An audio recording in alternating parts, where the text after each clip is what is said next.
Software is ironically simultaneously the most in demand and the most disposable trade that there is, and maybe that has ever been.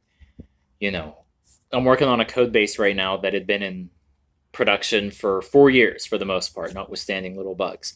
And that's like remarkable, right? That much code can live for that long in production. Um, and now we're doing almost a complete rewrite of it. This, as opposed to, right, this garage is almost 100 years old, as is the home that it's attached to. Um, I have a jacket that's like 20 years old. I got it in high school, and that's not even craftsmanship. That's just factory stuff, right? I bought a suit and shoes that were made by hand, and the shoes were leather and made by hand, and the suit was made by a tailor, and it was very expensive. And I'm gonna wear it forever. I'm gonna wear it for the rest of my life.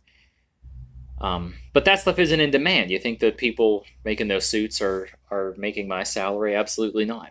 You think that people making shoes by hand over they're Italian shoes, but I don't think that they're commanding my kind of salary, right? But the shoes that they made at maybe half my salary are going to be forever, and they're going to be precious.